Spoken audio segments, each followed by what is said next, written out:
এলাচ গাছগুলোতে এলাচ মোটে দাঁড়াচ্ছে না তো, কী হারে ফুল এসছে দেখুন এলাচ গাছে। দেখুন এখান থেকে সব কিন্তু ফুল ধরেছে, আরও এদিকেও আছে। এই যে ফুল, এই যে ফুল। নমস্কার বন্ধুরা, কেমন আছেন সবাই? আশা করি সবাই খুব ভালো আছেন। আর এই ঠান্ডায় জানেন তো, গ্রামে বসবাস করি, চাষবাস তো আছেই আমাদের সঙ্গে। এই যে কোদাল নিয়ে বেরিয়ে পড়েছি বাগানে। বাবা ওদিকে সার দিচ্ছে, আলু গাছগুলো বড় হয়ে গেছে। আর এর থেকে বেশি বড় হয়ে গেলে আলুর আর মানে পিলি টানা যাবে না। আর এখন তো আলুতে যত শিকড় করবে তত বেশি আলু হবে। এই জন্য গোড়াটা আলগা রাখা খুবই দরকার। গোড়াটায় ভাটি দিতে হবে সার দিয়ে। এই যে বাবা সার দিচ্ছে এদিকে, আর আমিও কোদাল নিয়ে চলে এসেছি। দেখুন সব সার দেওয়া হয়ে গেছে।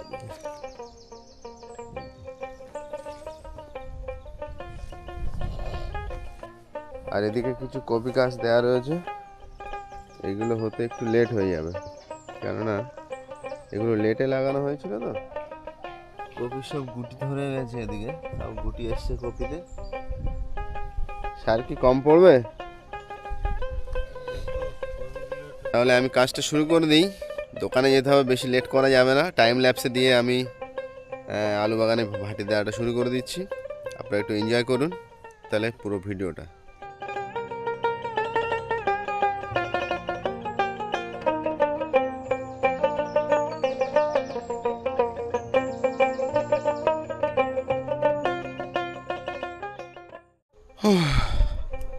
বেশ কিছুটা কোপানো হয়ে গেছে এদিকে, আর এদিকে 4 পিলি কুপিয়েছি।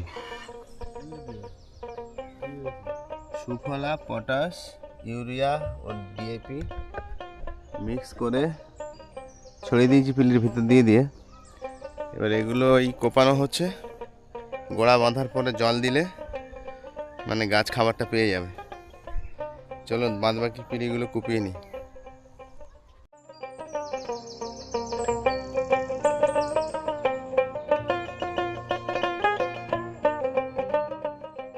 আলুর ভাটি দেওয়াটা কি সেটা এবার দেখুন। কোপানো হয়ে গেছে সব। আলুর ভাটি দেওয়া মানে হলো দু সারি আলুর মধ্যখানে যে জায়গাটা থাকে, এটা অনেকে গোড়া বাঁধা বলেন, আমরা বলি আলুর ভাটি দেয়া। আপনার ওখানে কিভাবে ভাটি দেয় বা কি বলে সেটা কিন্তু কমেন্ট করতে ভুলবেন না, তাহলে আমরাও একটু জানতে পারবো।